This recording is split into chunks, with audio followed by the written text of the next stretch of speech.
राजेश ठाकुर ने पूछा है, सत्संग की क्या महत्वता है? सत्संग सुनने से क्या लाभ है? हम सत्संग क्यों सुने? देखो, मैं कहता हूं मात्र सत्संग ही नहीं, अपितु सत्संग के साथ साथ सेवा, सुमिरन और स्वाध्याय भी होना आवश्यक है। सुनो, सर्वविदित है, सभी जानते हैं और मानते हैं कि परमेश्वर सबके हैं और सब परमेश्वर के हैं। भगवान के यहां कोई भेदभाव नहीं होता है। इसलिए परमेश्वर का, भगवान का शुभ चिंतन होना ही चाहिए। इससे व्यक्ति का विवेक प्रखर होता है, जीवन जीने की कला में सौम्यता बढ़ती है। इसके लिए सत्शास्त्रों का अध्ययन करना चाहिए।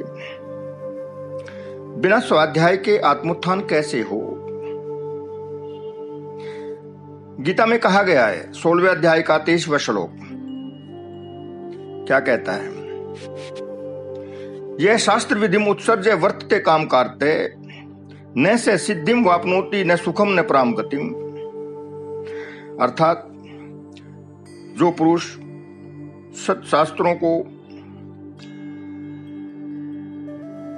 नहीं पढ़ता, अध्ययन करता, या कहिए कि जो व्यक्ति शास्त्र विधि को त्याग कर अपनी इच्छा से मनमाना आचरण करता है, वह न सिद्धि को प्राप्त होता है, न परम गति को, और न सुख को ही प्राप्त होता है।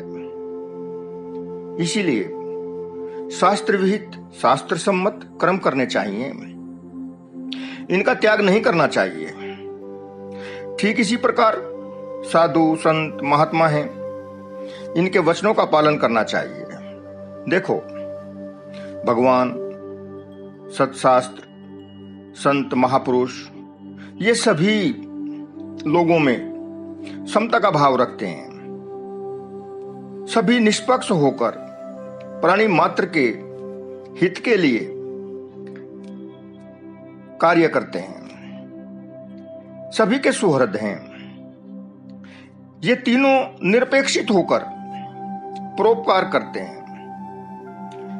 मानस में तुलसी जी ने कहा है, हेतु रहित जग जुग उपकारी, तुम्हें तुम्हार सेवक असुरारी, स्वार्थ मति सकल जग माही, सपने हूं प्रभु परमारथ नाही।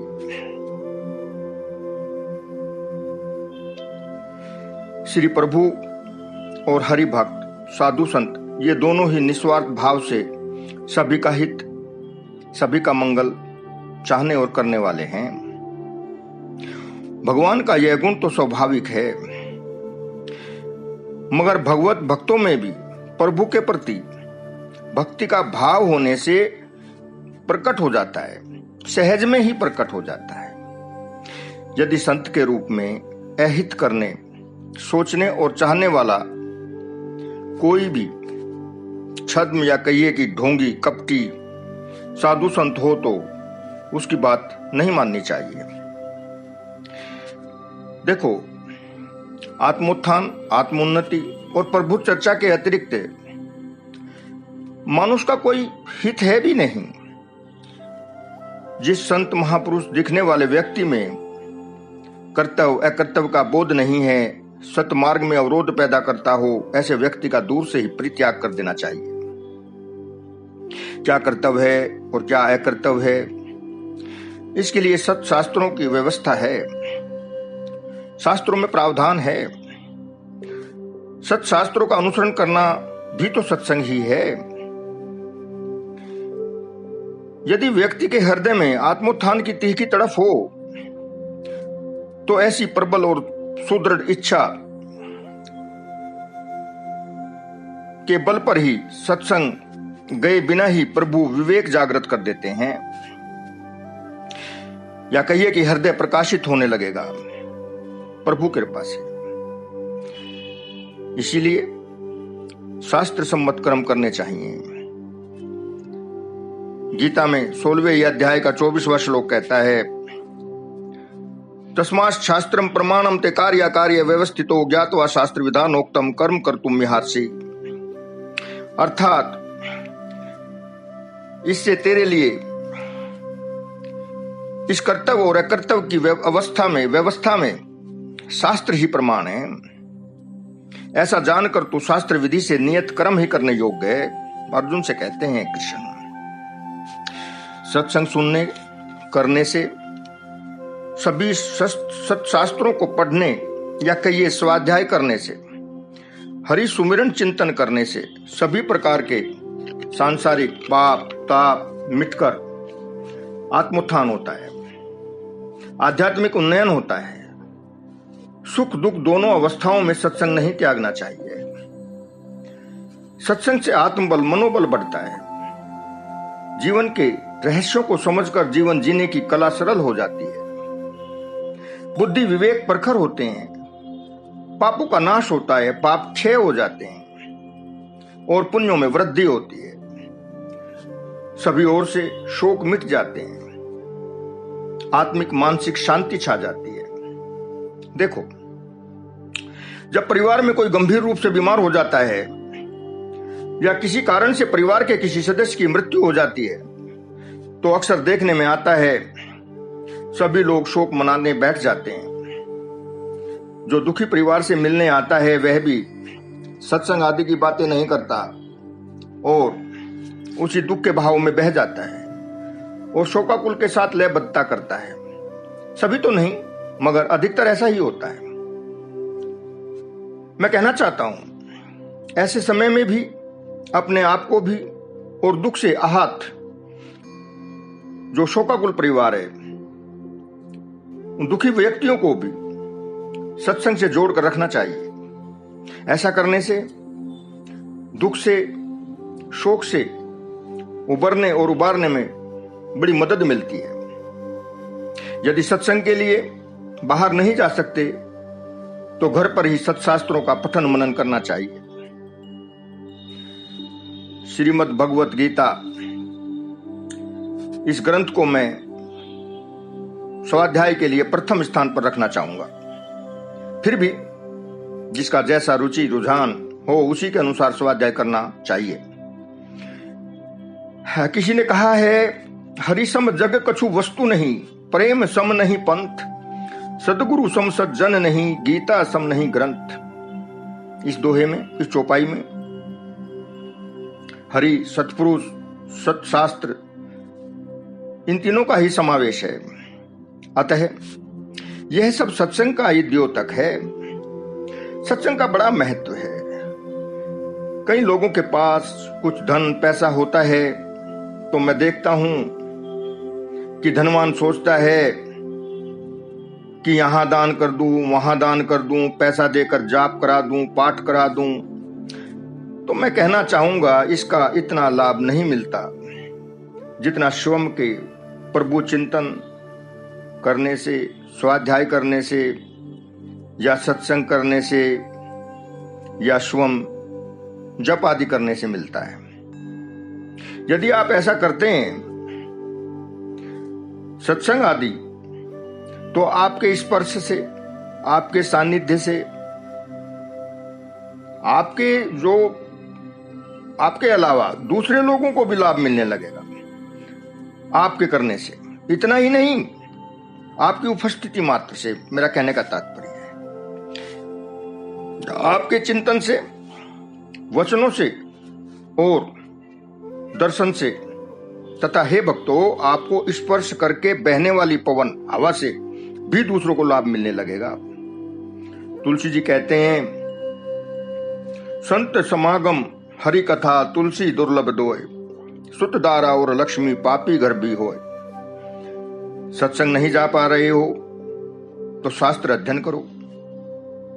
जैसे कि हमारे वेद हैं, दर्शन शास्त्र हैं, उपनिषदें हैं, श्रीमद् भगवत गीता है, वाल्मीकि रामायण है, तुलसी रचित मानस है, रामचरित मानस आदि धर्म ग्रंथों का पठन करें। परंतु शास्त्रों के पढ़ने में हमारी बुद्धि की प्रधानता होने से जो सम्यक भावार्थ है, मतलब जो ठीक ठीक भावार्थ है, सही सही कहिए कि शब्दों की जो गहराई है उसका पता नहीं चल पाता। देखो, अनुकरणीय और अनुसरणीय होने पर भी शास्त्र निहित क्या है, अर्थात क्या अभिप्रेत है, क्या उपलक्षित है अर्थ, या कहिए कि उसमें छिपा हुआ गूढ़ अर्थ क्या है, रहस्य क्या है, ये बुद्धि की विशेषता के रहने पर हम इन बातों को जो शास्त्र वर्णित हैं समझने में असमर्थ रहते हैं, या कहिए कि इतना नहीं समझ पाते जितना सत्संग के द्वारा समझ लेते हैं। ओम ओम ओम। मैं देखता हूं और सुनता हूं कि लोग कहते हैं अभी उम्र ही क्या है, बाद में देखेंगे, अभी बच्चे हैं, फिर बच्चों को पालना है, फिर नौकरी भी तो करनी है, कमाना है, समय नहीं मिलता, ऐसा वैसा सोचते करते उम्र बीत जाती है, शरीर कमजोर पड़ जाता है, व्याधियां आधी घेर लेती हैं। व्याधियां आदि का मतलब शारीरिक और मानसिक रूप से व्यक्ति कमजोर पड़ जाता है, पीड़ा होती है। फिर भजन कहां हो, कैसे हो? आजकल अच्छी बातें कहीं मिलती नहीं, कुछ लोगों का संतों आदि पर विश्वास भी कम हो गया। फिर भी सावधानी के साथ मैं कहना चाहूंगा कि कौवे की तरह सजग रहकर अच्छी बातें कहीं मिल जाएं तो सुनकर लाभ उठाना चाहिए। सत्संग आदि का लाभ बाकी सभी लाभों से श्रेष्ठ है मेरे भाई, इसलिए अवसर को जाने नहीं देना चाहिए, चूकना नहीं चाहिए। मानस में आता है, का बरसा सब कृषि सुखाने, समय चूके पुनि का पछताने। एक कहावत और भी है, इसको आपने सभी ने सुना होगा, फिर क्या पछताए जब चिड़िया चुग गई खेत। इसलिए जब शरीर रूपी खेत उम्र रूपी चिड़िया चुग जाए तो फिर क्या पछताओगे, क्या पछताना। फिर भजन नहीं होता मेरे भाई, इसलिए मौका मत चूको। पूरे उत्साह पूर्वक शुभ संकल्प के साथ ध्यान, भजन, सत्संग में जुट जाना चाहिए। बड़ों की और माँ बाप की विशेष रूप से खूब तन्मयता के साथ सेवा करनी चाहिए, बहुत ही हितोपयोगी है। ये आत्मा को निर्मल बनाने का कार्य है, अपना उत्थान आत्मोत्थान उन्नयन करने का कार्य है। माँ बाप का जितना सेवा हो वो कम है, ऐसा मेरा कहना है। व्यक्ति के जीवन में सेवा, सत्संग और सिमरन मतलब प्रभु का सुमिरन अवश्य होने चाहिए, इनके बिना जीवन अधूरा है। हाँ देखो, प्रहलाद की कथा तो आपने सुनी ही होगी। पुराणों में कथा आती है, हिरण्यकश्यप ने अपने पुत्र प्रहलाद को भगवान का भजन करने से रोका, मगर प्रहलाद ने बड़ी सूझबूझ से काम लिया और हरि भजन में लगा रहा। जो भगवत भक्त होता है उसके तो कुल का पवित्र होकर बेड़ा पार हो जाता है। हरि भक्त का तो मां का ऋण भी चुक जाता है, ऐसा शास्त्र कहते हैं। स्कंद पुराण में आता है, कुलम पवित्रम जननी कर्तार्था वसुंधरा पुण्यवती चैतेन अपार संवित सुख सागरे अस्मिन लीनम परे ब्रह्मणि यस्य चेत है। अर्थात ज्ञान और आनंद के अपार समुद्र पर ब्रह्म परमात्मा में जिसका चित्त विलीन हो गया है उसका कुल पवित्र हो जाता है, माता कृतार्थ हो जाती है और समग्र पृथ्वी भी पवित्र हो जाती है। इसलिए मैं कहना चाहूंगा, माताओं, बहनों और सज्जनों, अपनी संतानों को भगवान का भक्त बनाओ। इसका मतलब ये नहीं है कि आप गिरवे वस्त्र पहनाकर संन्यास दिलाकर वन की तरफ प्रस्थान कराओ, नहीं। मेरा कहने का तात्पर्य है, घर में रहते ही, परिवार में रहते, गृहस्थी संभालते हुए भी श्री हरि का भजन हो सकता है। पहले मैंने किसी अपनी वाणी में ऐसा विस्तार से कहा भी है। खैर, बहुत ज्यादा नहीं, थोड़ा थोड़ा करके पहले से ही संस्कारों में डालेंगे तो एकदम दबाव नहीं आएगा और जीवन धन्य सुवासित हो उठेगा। भगवत खुशबू से जीवन महक उठेगा। घर छोड़ने को कौन कहता है? मीरा, जो राणा सांगा के पुत्र राणा भोजराज की पत्नी थी, ने क्या किया? राणा कहता था रजवाड़े को, राजवंश को बदनाम करेगी, बाहर नहीं निकलने देता था। कभी विष पिला दिया तो कभी बंद कमरे में विष दर छोड़ दिया डसने के लिए। मगर मीरा सच्ची भक्त है ईश्वर की, बड़ा भरोसा है भगवान पर। गाती है, मेरो तो गिरधर गोपाल दूसरो न कोई, जाके सिर मोर मुकुट मेरो पति सोई। जो संसार का पालनहारा है, पोषण करता है, वह अपने भक्तों की उपेक्षा कैसे कर सकता है भला? इसलिए सत्संग, भजन और ध्यान अवश्य करने चाहिए। माता अनुसुईया की तरह, माता मदालसा की तरह अपने बच्चों को आत्मोत्थान के लिए प्रेरित अवश्य करना चाहिए।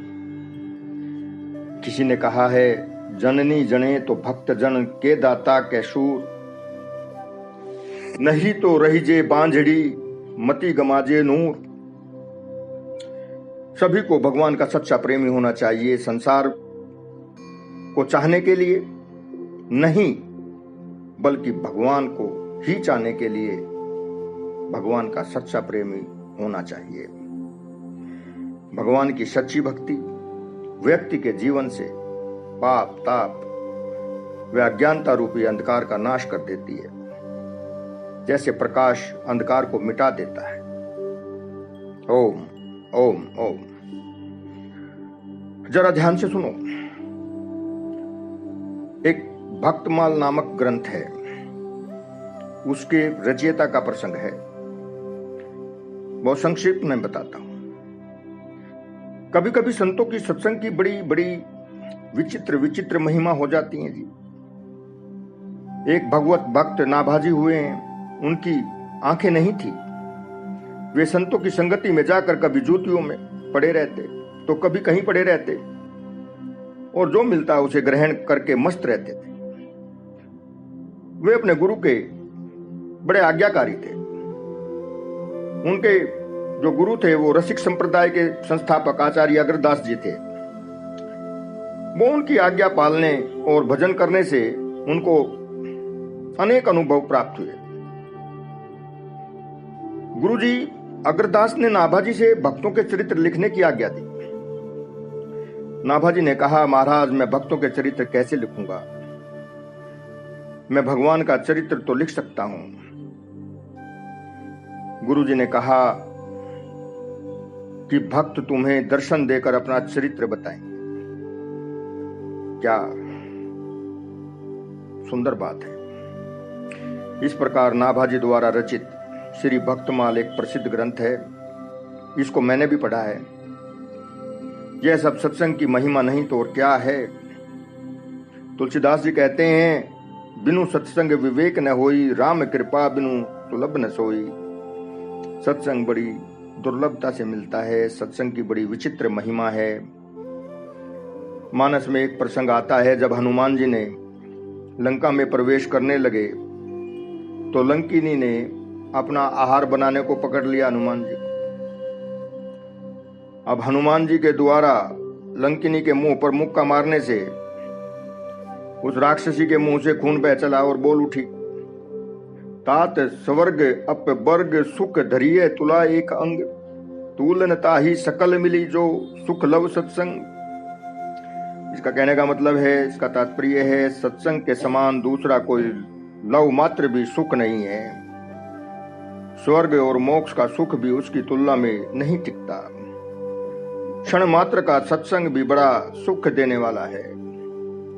कदम कदम पर तुलसी जी ने सत्संग की महिमा का बखान किया है। वे कहते हैं, एक घड़ी आधी में पुनियाद, तुलसी संगत साधु की हरे कोटि अपराध। देखो सुनो, जो लोग सत्संग से वंचित रहते हैं तो समझना वो अपने पतन को आमंत्रित करते हैं। इसलिए अपने तन और मन को सत्संग रूपी गंगा में नित्य स्नान कराते रहना चाहिए। जो सत्संग नहीं करते तो वो कुछ कुसंग अवश्य करेंगे। यह बुरा मानने की बात नहीं है, क्योंकि जो सत्संग नहीं है वह कुसंग ही तो हुआ। यहाँ सत्संग का तात्पर्य सिर्फ और सिर्फ आत्मोत्थान से है, ईश्वर चर्चा से है, आध्यात्मिक उन्नति से है। आत्म उन्नयन के अलावा सब नश्वर और व्यर्थ ही तो है। इसलिए कुसंग को गलत अंदाज में न लें। मैं फिर कहता हूं कि मन, वचन और कर्म से सदैव सत्संग ही सेवन करने योग्य है। जिस प्रकार पानी का स्वभाव नीचे के केंद्रों में बहना है, वैसे ही मन का स्वभाव अधोगामी है। मन व्यक्ति को विषय विकारों की ओर खींचता है, कुसंगति में सार दिखाता है और मजा मौज दिखाता है, लेकिन वह अधोगमन का रास्ता है। प्रभु जी, कुसंगति में चाहे जितना रस आकर्षण नजर आए, मगर यह सर्वथा त्याज्य है, त्यागने योग्य है। अब तक चाहे जो जितना पतित हो चुका हो, मगर सच्ची श्रद्धा से, लगन और शुभ दृढ़ संकल्प के साथ सत्संग करने से सज्जन भी बना जा सकता है। ऐसा गुसाई जी कहते हैं। गुसाई जी में तुलसीदास जी कहते हैं, सट सुधरही सतसंगति पाई, पारस परस कुधात सुहाई, विधि बस सूजन कुसंगत परहि, फनी मनी सम निज गुण अनुसरहि। इसका तात्पर्य वो कहते हैं, दुष्ट भी सत्संगति पाकर सुधर जाते हैं। जैसे पारस के स्पर्श से लोहा सुंदर सुहावना सोना बन जाता है, किंतु देव योग से यदि कभी सज्जन कुसंगति में पड़ जाते हैं तो वे वहां भी सांप की मणि के समान अपने गुणों का ही अनुसरण करते हैं। अर्थात जिस प्रकार सांप का संसर्ग पाकर भी मणि उसके विष को ग्रहण नहीं करती और अपने सहज गुण प्रकाश को नहीं छोड़ती। मणि का गुण होता है प्रकाश देना। उसी प्रकार साधु पुरुष दुष्टों के संग में रहकर भी दूसरों को प्रकाश ही देते हैं, रास्ता बताते हैं, हरि चर्चा करते हैं। दुष्टों का उन पर कोई प्रभाव नहीं पड़ता। ऐसा बालकांड में आता है। और इससे ज्यादा मैं क्या कहूं, सुनाऊं। सत्संग की महिमा के प्रत्यक्ष में मेरा सब कुछ कहना सुनाना छोटा और बोना पड़ता है, कम पड़ता है। अंत में एक बार जोर देकर फिर कहना चाहूंगा, आप सत्संग, सुमिरन, सेवा और स्वाध्याय अवश्य करें। आप सभी के हृदय में विराजमान श्री हरि को मेरा नमस्कार। ओम ओम ओम।